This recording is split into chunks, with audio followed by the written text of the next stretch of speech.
اچھا جیسا اب میں جیسا آپ یہ سب سے پہلا جو ہے نا مکتب اہل بیت میں علوم حدیث کا ارتقاء، تو یہ کس یعنی ایک اصول کافی کا جو شرح آپ نے شروع فرمایا اس سے پہلے ایک مقدمے کے طور پر یہ کتاب ایک تو یہ بتائیں، اور دوسرا جو ہمارے ہاں متداول علوم الحدیث کی کتابیں ہیں اس ٹائپ کی یہ کتاب ہے، اس سے اس کو کوئی انفرادیت حاصل ہے، اور ایک طالب علم، ایک محقق اور ایک عام آدمی تینوں کے لیے یہ کس طرح کوئی کام مطلب استفادے کے لیے؟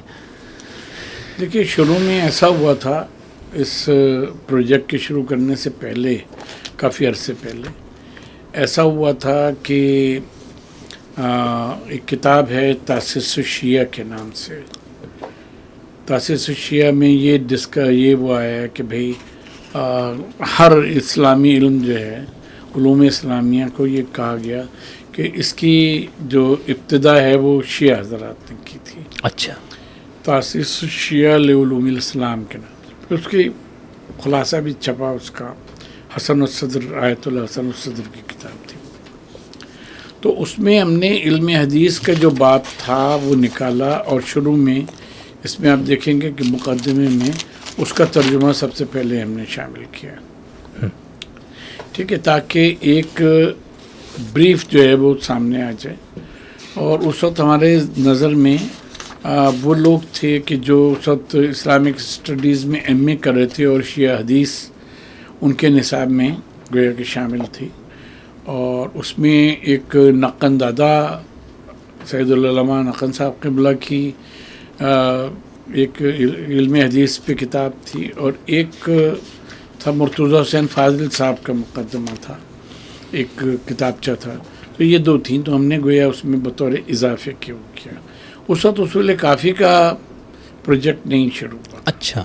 لیکن جب ہم نے اصول کافی کا پروجیکٹ شروع کیا تو ہمیں یہ احساس ہوا کہ پہلے علم حدیث پہ بات ہونی چاہیے، کیونکہ ہسٹری تو ہم نے بتا دی کہ یہ ہوا تھا مختصراً، کہ یہ علماء ہیں، انہوں نے یہ کام ہیں ان کے، عوالم العلوم تک یہ بتا دیا. لیکن اس کے بعد پھر ہم نے اس پہ فن حدیث، درایت اور رجال کے بارے میں ہم نے مباحث کو جمع کیا. اور مثلا علم حدیث میں جہاں یہ بحث ہوتی ہے کہ مختلف جو اسناد کے اوپر حکم لگاتے ہیں، صحیح، حسن اور ضعیف، اور اس جیسے علامہ مجلسی نے بعض اصطلاحات وضع کی ہیں، کا موثق کا صحیح، موثق، حسن کا صحیح، کہ وہ اس کو حسن بھی کہہ رہے ہیں اور صحیح کا درجہ بھی دے رہے ہیں، یا موثق کہہ رہے ہیں اس کا درجہ دے رہے ہیں. پھر یہ کہ قرائن صحت میں اور کہنا چاہیے کہ بالیقین صدور جو ہے کہ اس کا صدور کہنا چاہیے کہ امام معصوم سے ہوا ہے، ان دونوں قرائن میں بڑا فرق ہے. صحیح. تو ہم نے کوشش کی کہ ان اصطلاحات کو بھی واضح کریں، اور علوم کے یہ جو پہلو ہیں اس کو بھی واضح کریں. تو یہ اس لحاظ سے یہ مقدمہ ذرا مختلف ہے ٹھیک ان چیزوں سے. صحیح. تو اس کے اندر جیسے آپ نے ان چاروں کتابوں کو تو خاص طور پر اصول کافی ان کا پورا تعارف دیا ہے، ان کے جی سب کے شیوخ کون تھے، ان کے شاگردان، اور یہ سارا کچھ، اور پھر یہ کہ پورے مکتب اہل بیت کے اندر کس طرح سے اس کا ارتقاء ابتدا سے پھر ارتقاء، اور آپ نے جب یہ کام شروع کیا اس وقت تک کا ایک پورا جائز ہے. ٹھیک.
حضرت صاحب یہ تیسرا حصہ ہے کتاب التوحید، تو اس سے متعلق بھی کچھ بتائیں نا کہ ہمارے خیال میں تو یہ سب سے پہلا حصہ ہونا چاہیے تھا، لیکن یہ کہ کتاب التوحید کیونکہ ترتیب سے اس میں تیسرے نمبر پہ ہے کتاب التوحید، تو اس لیے اس میں شیخ صدوق کی کتاب التوحید بھی مشہور ہے کہ شیخ صدوق کی ہے پوری، لیکن یہ شیخ کلینی تک محدود ہے، اور شیخ صدوق کا کہیں جہاں بھی حوالے شیخ صدوق کے آئے ہیں کہ وہی روایت ائمہ سے اس میں بھی آئی ہے، تو اس کا ہم نے حوالہ اس کا دے دیا، یا اختلاف متن کو ہم نے واضح کر دیا کہ وہاں صحیح جو روایت ہے تو اس میں یہ اس طرح سے ہے۔ کتاب التوحید اس کو ہم نے بہت ہی جم کے کہنا چاہیے کہ لکھا، اس کی وجہ یہ ہے کہ جو ہماری مروجہ شیعت جس کا تعارف غیر فرقوں میں ہے، اور اسی صورت سے یہ کہ جو پڑھا لکھا طبقہ ہے وہ اعتقادات میں عقائد مظفر سے آگے عموماً نہیں پڑھتا، اور ان کے پاس توحید کے اس طرح کے دلائل جو ہیں وہ موجود نہیں ہیں۔ تو ہم نے یہ کوشش کی کتاب التوحید میں کہ اس میں شرح اور مطالب کو اس طرح سے ہم واضح کریں کہ غیر شیعہ فرقے جو ہیں ان کے سامنے بھی یہ واضح ہو کہ کیا توحید ہے کہ جو ہمارے مسلک میں توحید جو مانی جاتی ہے، اور وہ شرک سے کتنی دور ہے۔ دیکھیے جب ہم مختلف فرقوں کو دیکھتے ہیں تو ہر فرقے میں ہمیں ہر مسلک میں یہ ہمیں پتہ چلتا ہے کہ ان کی تعلیمات اور ہیں، اور پریکٹسز میں بہت ساری باتیں ایسی آئی ہیں کہ جن کی مذہب تائید نہیں کرتا، تو یہ اس سے کہ جو معاشرے سے آ جاتی ہیں پریکٹسز ہو جاتا ہے، تو اس سے مسلک شیعہ بھی خارج نہیں ہے، ایگزمپشن نہیں ہے اس کے۔ تو اب جو تعارف ہوتا ہے فرقے کا، اب جیسے اگر آپ یہ کہیں کہ بھئی یہ شخص جو ہے یہ بریلوی ہے یا کون ہے، تو آپ دیکھیں گے کہ اگر وہ حضور کا نام سن کے انگوٹھے چوم رہا ہے اور صلاۃ والسلام کھڑا ہو کے پڑھ رہا ہے، ہری پگڑی باندھی ہوئی، پگڑی کا اہتمام کر رہا ہے، مزارات کا اہتمام زیادہ، مزارات کے اوپر جا رہا ہے، وہ کر رہا ہے، قطع نظر اس سے کہ وہ پریکٹسز صحیح ہیں غلط ہیں اس پہ ہم لوگ نہیں جان رہے، ہم اس پہ بات کر رہے ہیں کہ جو پریکٹیکل لائف ہوتی ہے فالوورز کی، اور جو ان کی پہچان سے بن وہی ان کی پہچان بن جاتی ہے۔ تو اب انفارچونیٹلی شیعہ اس میں بھی عقائد میں اور جو مانے جا رہے ہیں آج کل اس کی بات کر رہے ہیں، اور پریکٹسز میں بہت سی ایسی چیزیں ہیں آ گئی ہیں کہ جن کی اصل مذہب تائید نہیں کرتا، لیکن یہ کہ اس کے اوپر بات نہیں کی جاتی۔ تو کتاب التوحید ہم نے اس میں لکھی کہ یہ جو ایک تاثر ہے کہ یہ مسلک توحید سے دور ہے، اللہ تعالیٰ کو سے دور ہے ماننے سے، اور اس سے تو ان سب کی نفی اور بہت جگہ ان غلط فہمیوں کے ہم نے ازالے جو ہیں وہ اس میں کیے ہیں۔ صحیح، ٹھیک۔ اچھا دوسرا صاحب اس میں یہ بھی آپ کو نظر آتا ہے کہ ہم جیسے قرآن مجید میں جس طرح سے توحید اور شرک کا بیان ہے، یا اہل سنت مصادر میں پیغمبر سے منقول یا منسوب جو احادیث بھی آتی، اور پھر بعد میں جو ہمارے کلامی بحثوں میں جو ایک انداز اپنایا گیا، تو یہاں پر جو اصول کافی کی جو حدیث ہیں اس میں آپ کو وہ رنگ کیا نظر آتا ہے؟ کلامی نوعیت کا رنگ نظر آتا ہے، فلسفیانہ پہلو کا رنگ نظر آتا ہے، وہ جو سادگی نظر آتی ہے؟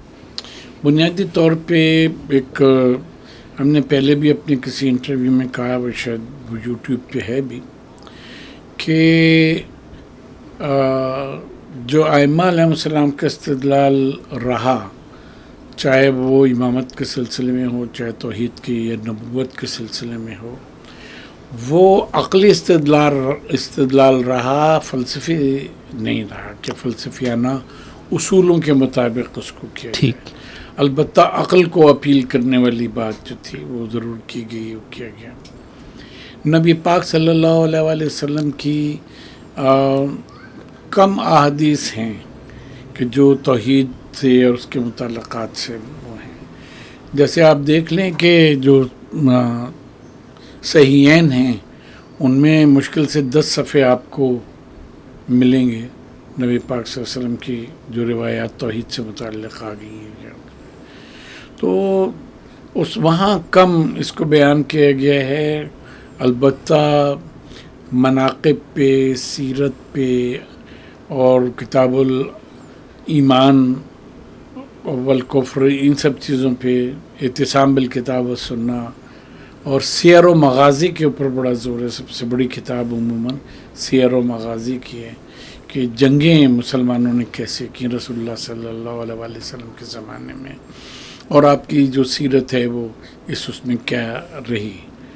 کیونکہ معاشرہ مسلمان تھا، ہمیں ایسا لگتا ہے، اور سبھی لوگ توحید کو ظاہر ہے کہ مانتے تھے، کرتے تھے، نمازیں بھی پڑھی جا رہی تھیں، وہ سب تھا. اصل یہ تھا کہ جو حکومت جس چیز کو قوی کر کے لوگوں کو گویا کہ دین کے نام پر لے کے چلنا چاہ رہی ہے یا آگے بڑھ رہی ہے، وہ کیسے، وہ کون سے آسپیکٹ سے کیا جائے. تو ظاہر ہے کہ توحید کا اس میں نہیں تھا. آج بھی علماء یہ لکھتے ہیں کہ اسلام کی سب سے اہم عبادت جو ہے وہ جہاد ہے. تو اس کی جہاد کی وجہ یہ ہے کہ ظاہر ہے کہ جو اسلام پھیلا یا مسلمان پھیلے، دونوں اصطلاحات میں فرق ہے، لیکن ہم کہتے یہی ہیں کہ اسلام پھیلا کیونکہ مسلمان پھیلے. تو اس لحاظ سے جو چیزیں ان کے کام کی تھیں وہ زیادہ روایات میں آ گئیں، جو ان کے کام کی نہیں تھیں وہ نہیں آئیں. امام ابن تیمیہ نے اس کے اوپر بہت زیادہ توحید کے اوپر زور دیا، اور پھر ان سے متاثر ہو کے فرقہ وہابیہ نے بہت زیادہ زور دیا، کیونکہ ایک الگ آئیڈینٹی جو تھی وہ بنانی تھی. ایک جو یعنی ہمارے جو عثمانی خلافات تھے وہ ماتریدی تھے اپنے عقیدے کے اعتبار سے اور فقہ کے اعتبار سے، اور انہیں کی حکومت تھی. لہٰذا اور انہوں نے ہی روضہ رسول یہ وہ سب اتنی خانقاہیں سب بنوائی تھیں.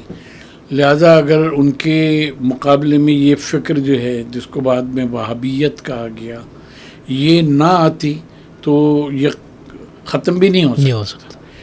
اب وہی فرقہ جو ہے اس نے جناب محمد بن سلمان اطال اللہ عمرہ شریف کو بتایا ہے کہ صرف 125 احادیث صحیح ہیں، باقی ساری کی ساری غلط. نہیں یہ کوئی افواہ ہے کیا کام؟ نہیں یہ تو ان کا انٹرویو موجود ہے، اس کے بعد اچھا کلپ موجود ہے.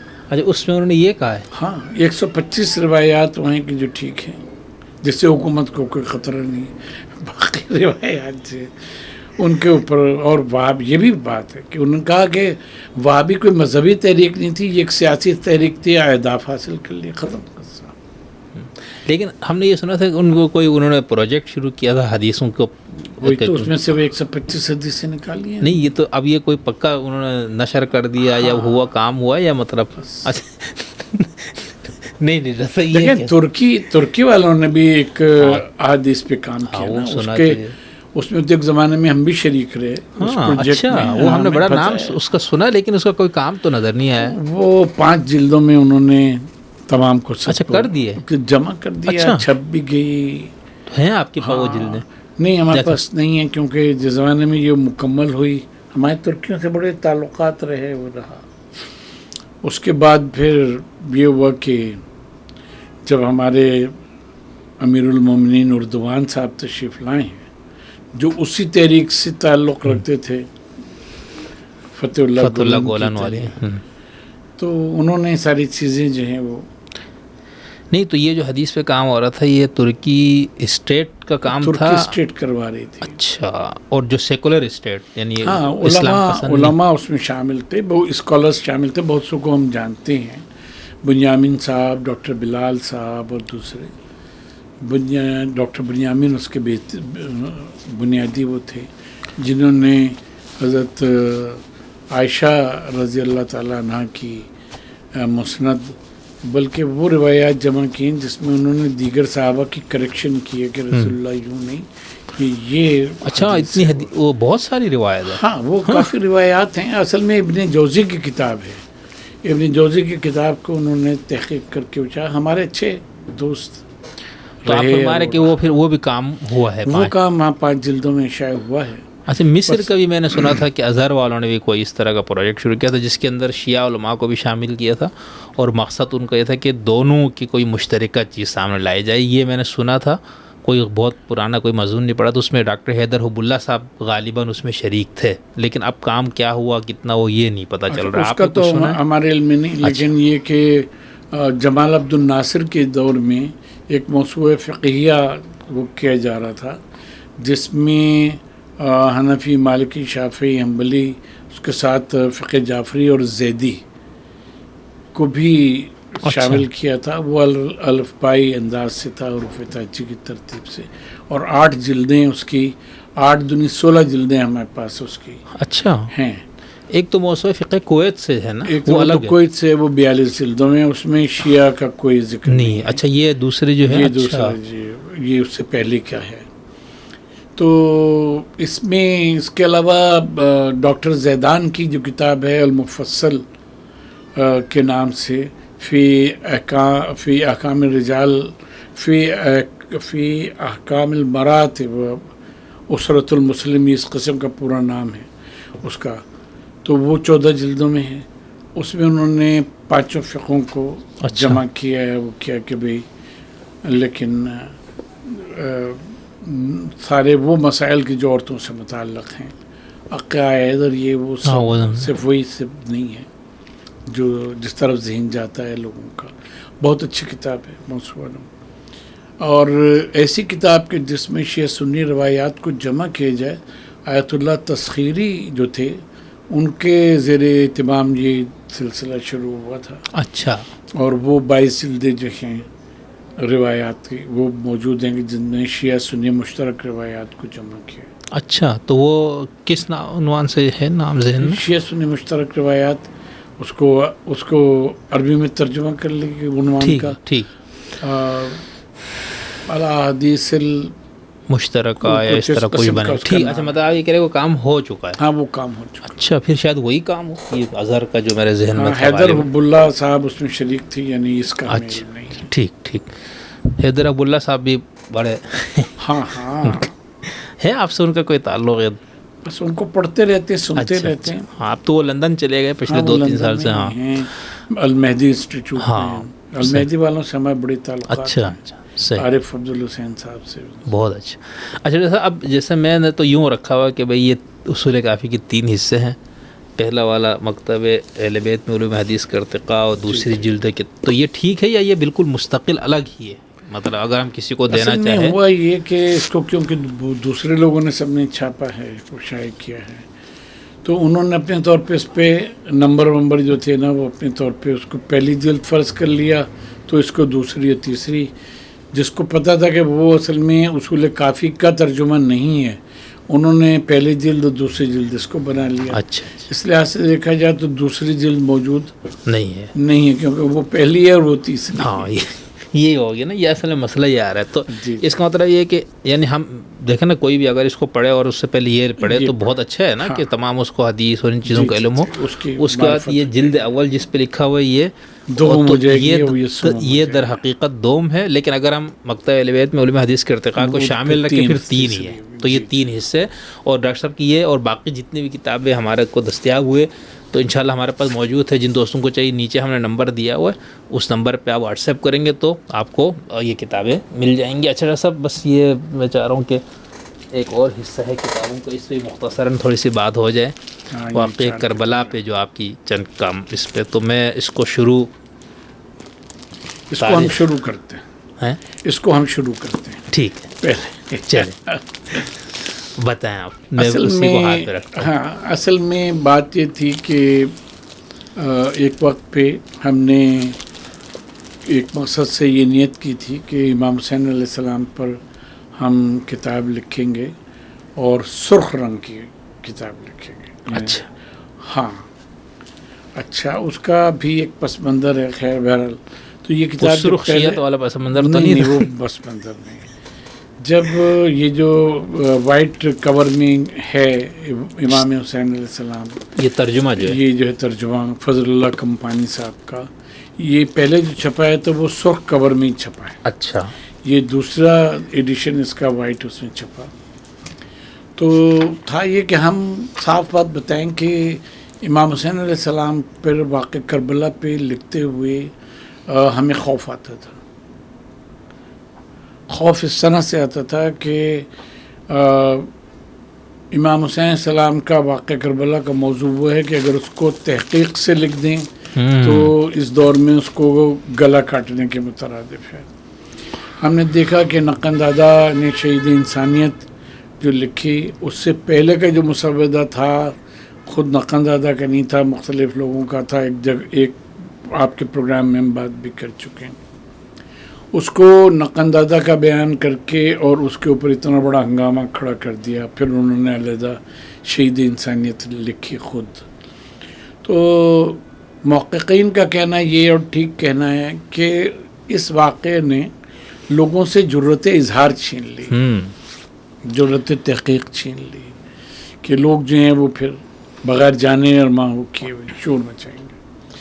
تو ہم نے پھر یہ فیصلہ کیا کہ اس وقت سرخ کور میں فضل اللہ کمپانی کی کتاب حسین کیست ہمارے سامنے آئی. تو ہم نے پھر اس کا فارسی سے اس کا ترجمہ کیا، لیکن ہم نے اس کا بڑا حصہ ایک نکال دیا. اچھا، مکمل نہیں ہے؟ مکمل نہیں ہے. اس کی وجہ یہ ہے کہ یہ ایرانیوں کا مزاج ہے، 2-3 صفحے کی ایرانی پوئٹری اس میں، اس کی شان میں، اس کی شان میں، اس کی تلوار زنی اور اس کا تو وہ سبسٹنس نہیں تھا. صحیح کہ ہم اس پوئٹری کا ترجمہ کریں، یہ کریں، وہ کریں. تو وہ ہم نے حصہ جو تھا نکال دیا، اور یہ کتاب جو تھی اپنی نظر پوری کرنے کے لیے جو ہم نے اللہ کی خاطر مانی تھی، تو ہم نے یہ ترجمہ کیا. تو اس کا پس منظر ہمیں پسند بھی یہ اس لیے آئی کہ اس میں امام علیہ السلام کے کہنا چاہیے کہ آپ کی شخصیت، کردار، آپ کا حسن اخلاق، اس کے اوپر مستند معلومات اور اس کے ساتھ حوالوں کے ساتھ اس کو انہوں نے جمع کیا. تو یہ تو بنیاد بن گئی. یہ ہو گیا امام حسین شخصیت و کردار. یہ فارسی کتاب کا ڈاکٹر صاحب نے ترجمہ فرمایا. ٹھیک. اچھا، یہ دوسری کتاب پھر ہم نے واقع کربلا کا، یہ ہم نے سوچا کہ ہم ایک ترتیب سے کچھ ہم اس کو لکھیں واقع کربلا کو. تو پھر ہم نے واقع کربلا کا تاریخی پس منظر کتاب لکھی. تو یہ ذرا نسبتاً چوڑی کتاب، اور اس میں ہم نے یہ کوشش کی کہ مستند تاریخی روایات، اور جب ہم مستند کہتے ہیں تو اس سے ہماری مراد یہ ہوتی ہے کہ جن کی صحت پر ہمیں اطمینان ہے، اور اس کو مختلف زاویوں سے ہم نے چیک کیا اور وہ کیا. تو وہی روایات ہم نے اس میں لکھی کہ واقع کربلا کا جو پس منظر ہے وہ رسول اللہ صلی اللہ علیہ وآلہ وسلم کے دور سے مطلب شروع ہوتا ہے، کہ جو آویزش تھی قریش کی دوسرے کہنا چاہیے کہ قبائل کے ساتھ، وہ وقت کے ساتھ ساتھ بڑھتی گئی قبیلے بنی ہاشم سے اور اس سے، اور ایک محمد دشمنی کیا کیا قیامت ڈھا گئی. بدر کی حد بڑھتے بڑھتے کربلا تک آ گئی. تو حقیقت میں جو اس کا پس منظر ہے، یعنی واقع کربلا کے عوامل جو ہیں وہ اسٹیج کیے جا رہے تھے پہلے سے، نبی پاک صلی اللہ علیہ وسلم کے دور سے اس کو جمع کیا جا رہا تھا. یہاں تک کہ خلفائے راشدین رضوان اللہ علیہم کے زمانے میں جو بنو امیہ کو تقویت حاصل ہوئی، دینے والوں نے جو تقویت دی وہ بحیثیت مسلمان کی دی، لیکن ایک بڑا گروہ وہ تھا ان میں سے کہ جنہوں نے اس کو یہ بات سمجھی کہ یعنی اس خلوص نیت کا انہوں نے آگے چل کے غلط فائدہ اٹھایا. اور تاریخ اسلام کا جہاں تک واقع کربلا ایک اہم موڑ ہے، اس کے ساتھ ساتھ شہادت حضرت عثمان رضی اللہ تعالیٰ عنہ بھی اس سے پہلے ایک اہم موڑ ہے، ایک اہم موڑ ہے کہ جو سبب بنا خاندان رسول کی سیادت کو بنو امیہ کی سیادت میں تبدیل کرنے کا، کہ اس کو پھر ایکسپلائٹ کیا گیا، بجائے اس کے کہ ان عوامل اور عناصر کو پہ نظر رکھی جاتی کہ جن سے یہ واقعہ ہوا۔ ہم نے اس میں حضرت عثمان رضی اللہ تعالیٰ عنہ کے، حضرت علی کے، خود ان کی اہلیہ حضرت نائلہ رضی اللہ عنہ کی 11 خطوط ہم نے اس میں دی، جس میں انہوں نے بتایا ہے کہ اصلاً جناب عثمان رضی اللہ تعالیٰ عنہ کے، حضرت عثمان رضی اللہ تعالیٰ عنہ کے قاتل کون کون سے قبیلے تھے، اور اس میں بنو امیہ کے کون کون افراد شریک تھے، یہ ہم نے اس میں باقاعدہ تفصیل اس کی دی ہے، صحیح، ان کے خط سے دی ہے، ٹھیک ہے۔ لیکن یہ کہ ظاہر ہے کہ بنو ہاشم کے خلاف یا خاندان اہل بیت کے خلاف ایک یہ بڑا محاذ جو تھا کھڑا کیا گیا کہ حضرت علی علیہ السلام پر ان کی شہادت کا بار جو ہے وہ ڈال دیا گیا، اور اس کے نتیجے میں پھر جمل صفین اور نہروان وغیرہ جو ہیں وہ وجود میں آئیں، اور امام حسین علیہ السلام کے بارے میں یہ سمجھا گیا کہ اگر یہ رستے سے ہٹ گئے، یہ ایک ہم بہت اہم بات کہنے جا رہے ہیں کہ اگر یہ اہل بیت میں باقی نہ رہے اور یہ ہٹ گئے رستے سے، تو پھر علوم میں اہل بیت کا کہ جو نبی پاک صلی اللہ علیہ وسلم سے ایک منتقل ہوتے ہوئے اہل بیت کے ذریعے سے پہنچے ہیں، اس کی تمام کڑیاں جو ہیں وہ کٹ جائیں گی اگر ہم نے اس کو کر دیا۔ چنانچہ کیونکہ امام زین العابدین علیہ السلام تو بقول ابن زیاد کے یہ بچہ کون ہے، یہی کہا ہے نا، اور جب کہا علی میرا نام ہے، کہا علی کو کربلا میں مار نہیں دیا گیا، انہوں نے کہا نہیں وہ میرے دوسرے بھائی تھے علی، میں علی ابن الحسین۔ تو صورتحال یہ تھی کہ ان کی شہادت کے اوپر یہ سمجھا جاتا تھا کہ جو علوم اہل بیت ہیں، رسول اللہ صلی اللہ علیہ وسلم کے واسطے سے جو علوم آ رہے ہیں وہ ختم ہو جائیں گے اور ان کا پھیلانے والا کوئی نہیں ہوگا۔ لیکن امام زین العابدین علیہ السلام 36 سال زندہ رہے، اور ان کی جو مسند درس تھی اس نے ان علوم کو مطلب یہ کہ ریوائو کر لیا۔ تو ہم نے یہ تاریخی پس منظر جو ہے وہ اس کو باحوالہ پورا ہم نے اس کو لکھا تاکہ لوگوں کے سامنے ہو۔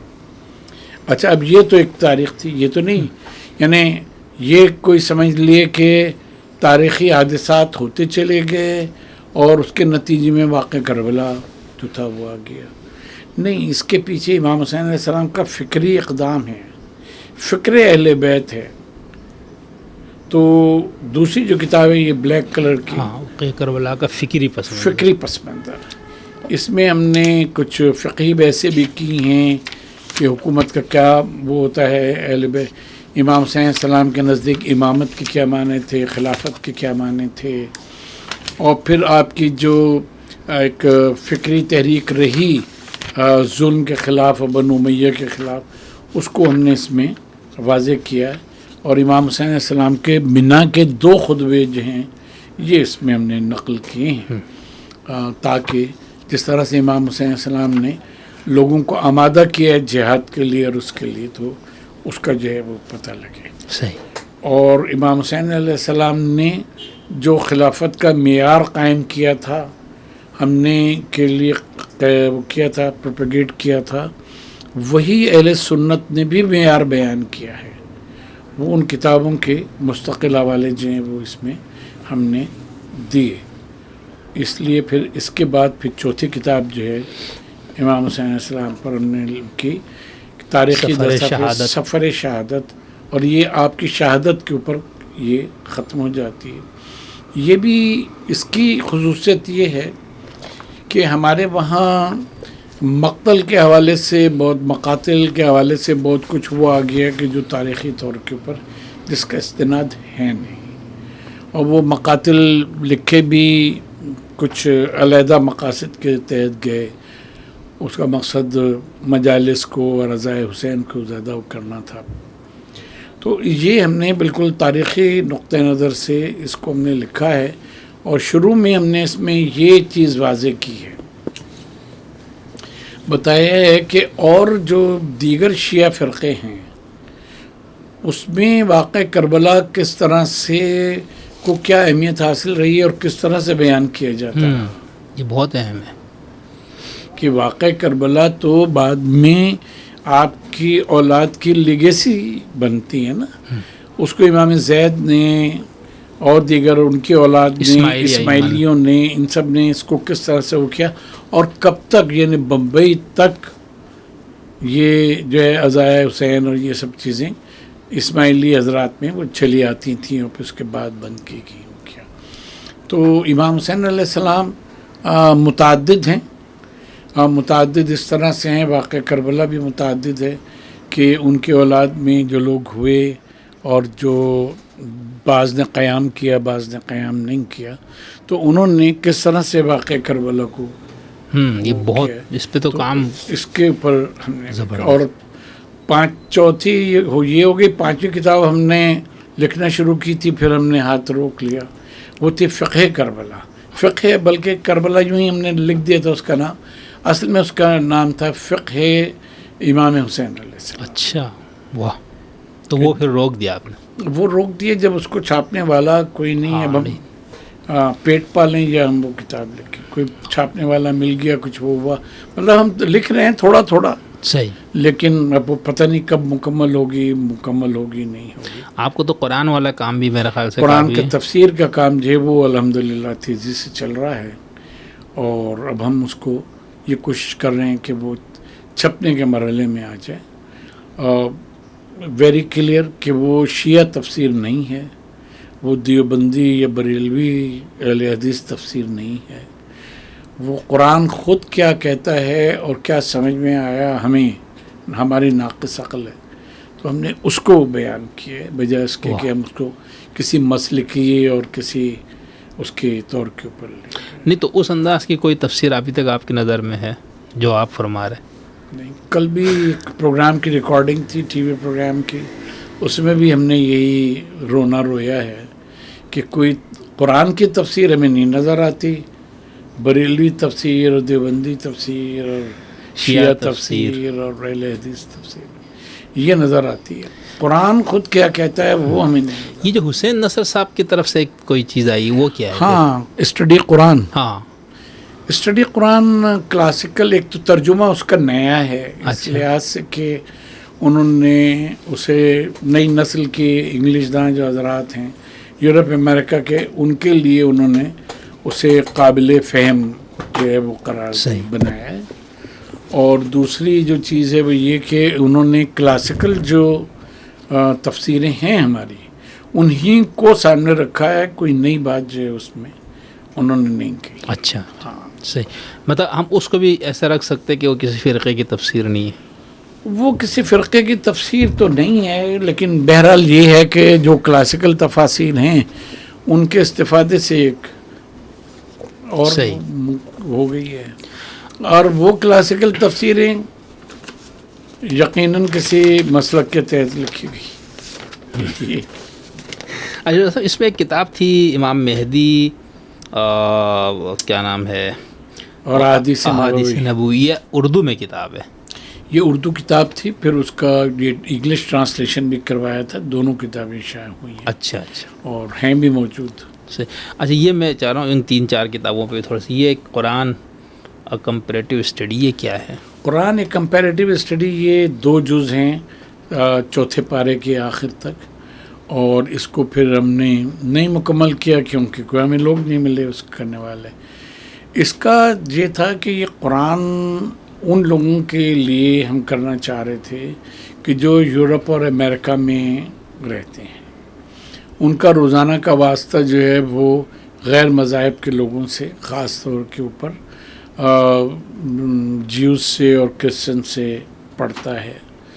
تو ان کے لیے یہ ہم ایک کر رہے تھے کہ ابراہمک ریلیجن کو ایک کمپیریٹیو اسٹڈی کے نام ہم نے اس لیے رکھا تھا کہ جو احکام قرآن بیان کرتا ہے اس کے ساتھ ساتھ ہم نے اس میں ببلیکل اسکالرز اور خود بائبل کے وجہ اس کو بھی شامل کیا تھا، اور یہ بتایا تھا کہ دونوں کے اس میں کیا فرق کیا ہے. یعنی معاشرہ اصل چیز یہ نہیں ہے کہ یہ پولمکس نہیں ہے، یہ کتاب پولمکس نہیں ہے، مناظرہ نہیں ہے، بلکہ یہ کہ دونوں تینوں مذاہب کس قسم کا معاشرہ تشکیل دیتے ہیں. ایک معاشرہ وہ ہے کہ جو قرآن تشکیل دینا چاہتا ہے، ایک وہ ہے کہ جو تورات اور دیگر کتابیں اولڈ ٹیسٹمنٹ جن کو ہم لوگ ہیبریو ٹیسٹمنٹ کہتے ہیں، اور ایک وہ ہے کہ جو مسیحی برادری جو ہے گاسپلس اور ان کو سامنے رکھے، اور پھر ان کے 300 سال کا پہلے 300 سال کا جو لٹریچر ہے فادرز کا، اس کو کرسچینٹی میں بڑی اہمیت حاصل ہے کہ ابتدائی جو فادرز تھے 300 سال کے، انہوں نے کرسچینٹی کو کیسے سمجھا اور کیسے پروپیگیٹ کیا اور کانسیپٹس کو کیسے کلیئر کیا اپنے طور پہ. تو وہ چیزیں جو ہیں یہ ان 2 والیوم میں پارہ 4 تک وہ آئیں. اس کے آگے پھر ہم نے تو یہ میرے پاس تو یہ ہے نا والیوم 2 پارٹ 3 and 4، تو اس کا تھا والیوم 1 نے پارٹ 1 and 2، اور یہ آپ فرما رہے کہ الحم سے شروع کیے. الحم پہلے اس میں پہلا اور دوسرا پارہ ہے مکمل پہلے والیوم پہ، ہاں، اور یہ دوسری جو ہے اس کو ہم تفسیر کہہ سکتے ہیں. یہ تفسیر ہی ہے. اگر کاش کہ یہ انگلش میں مکمل ہو جاتی، ہم آج بھی اس بات کو کرتے ہیں. مطلب اس نے منتخب آیات کا نہیں، جیسا الف لام میم ذالک الکتاب لا ریب فیہ ایک آیت کو آیات کا دستہ لے کے یعنی منتخب نہیں ہے. الحم سے لے کر سورہ بقرہ مکمل کیا آپ نے. بقرہ مکمل کے 4 پارے مکمل، 4 ٹھیک ہے 4 پاروں کو. تو یہ انشاءاللہ نساء کا کچھ حصہ اس میں صحیح.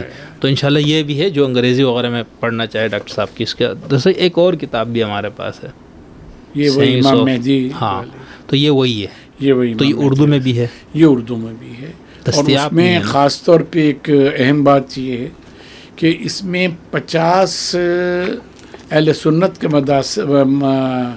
مصادر سے 50 صحیح حدیثیں جو وہ صحیح مانتے ہیں امام علیہ السلام کے ظہور سے متعلق، وہ اس میں ہم نے وہ بھی جمع کی.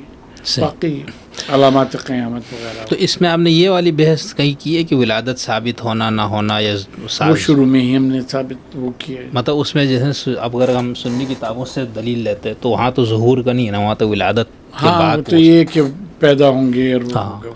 مطلب ان کے ہاں یہ ثابت نہیں ہے کہ امام مہدی کی پیدائش ہو چکی ہے، وہاں جو حدیثیں آئیں گی اسی پس منظر میں. ہم نے کئی علماء کا میرا خیال ہے کوئی 21 یا 22 سنی اکابر علماء کا اس میں حوالہ دیا ہے کہ جو پیدائش مانتے ہیں اور ظہور مانتے ہیں. اچھا، شیعوں والا عقیدہ مانتا ہے.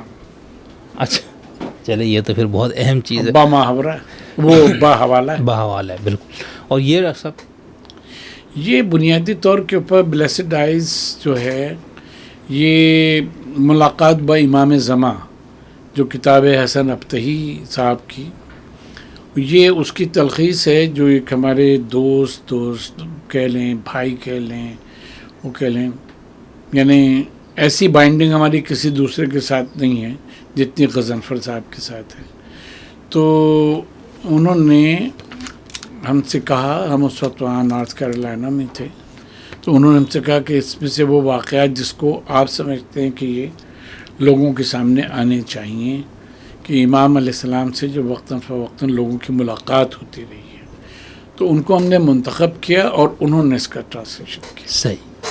اور یہ پارٹ 1 پارٹ 2 دونوں اسی میں ہیں. اسی میں ہے، کیونکہ ملاقات با امام زمان 2 حصوں میں اردو میں شائع ہوئی ہے، تو اس لیے اس کے اوپر یہ 1-2 لکھا گیا. صحیح.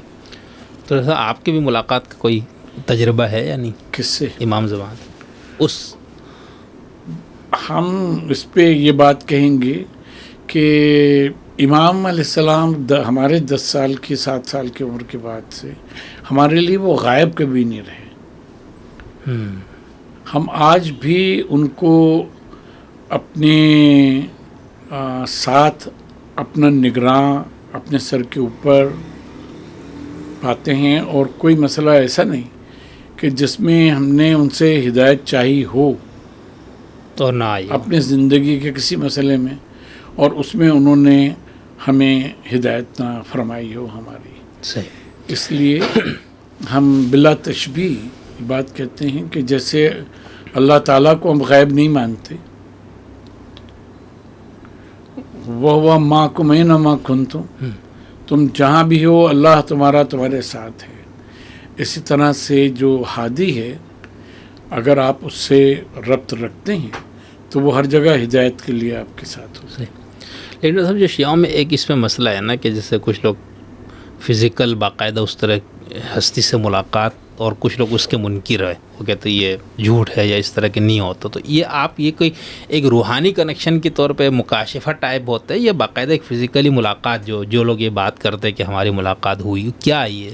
جو لوگ کہتے ہیں ملاقات ہوئی ہے ان کا تو ہم کچھ نہیں کہہ سکتے، وہ جانے. اور دروغ برگردن راوی اور صدق برگردن راوی دونوں باتیں ٹھیک ہیں، لیکن یہ ہے کہ فرض کیے ہم اپنا تجربہ بتاتے ہیں. مثلا ہمارے جس طرح سے قرآن مجید دن کے 8 گھنٹے جو ہے ہمارے مطالعے میں رہتا ہے، اسی صورت سے 8 گھنٹے ہمیں دیگر مذاہب بھی ہمارے مطالعے میں رہتے ہیں. اب ہم کسی یا حدیث احادیث اسی صورت سے، یہ بیچارہ ہمارے گھر میں اب یہ کہا جاتا ہے کہ اب دوسرا گھر لو تاکہ کتابیں جو ہیں تو روزانہ کی بنیاد پہ کتابیں ہوتی. تو ہم کسی معاملے کا ہمیں وہ نہیں مل رہا ہوتا کہ اس میں مرضی خدا کیا ہے، یہ اسلام کا اصل حکم کیا ہے. شد پریشاں خواب من از کثرت تعبیر ہا. تو بہت مواقع ایسے آتے ہیں کہ ہم اس کو جانیں، تو ہمیں نہیں، باوجود ہزاروں کتابیں دیکھنے کے ہمیں نہیں مل رہا ہوتا. اور جب ہم اپنے ہادی سے رجوع کرتے ہیں علیہ الصلوۃ والسلام، تو اچانک ہمارے ہاتھ کوئی کتاب لگتی ہے، وہ نکالی ہم نے، وہ کھولا اور وہی مسئلہ معلوم ہو گیا. یعنی اس مفہوم میں ایک روحانی کنیکشن یہ بھی ہوا ہے، یہ بہت ہوا ہے ہمارے ساتھ کہ ہم ہیں کسی اس میں کہ بھئی یہ اس کے بارے میں کہیں ہمیں کچھ مل جائے، پڑھ لیں کوئی ایسا مستند، کوئی وہ ہم کسی کتابوں کی دکان پہ گئے ہیں اور سامنے ہی اس سے متعلق وہ کتاب جو ہے وہ رکھی ہوئی ہے. تو اللہ تبارک و تعالیٰ جو ہے وہ ہدایت دیتا ہے، لیکن کسی ہستی کے توسط سے یا وسیلے سے دیتا ہے. نہیں، بہت شکریہ. میں نے آپ کو بہت ٹائم لیا. آخر میں ایک چیز یہ پوچھنا میں بھول گیا، یہ جو کربلا والی جو سیریز ہے ہمارے پاس، یہ مجلس پڑھنے والوں کے لیے بھی کوئی مجلس اگر وہ اس سے پڑھنا شروع کریں گے تو ان کو کوئی سنے گا نہیں. اس کی وجہ یہ کہ یہ رنگ آمیزی سے پاک ہے اور خالص تاریخی تحقیقی کتابیں ہیں.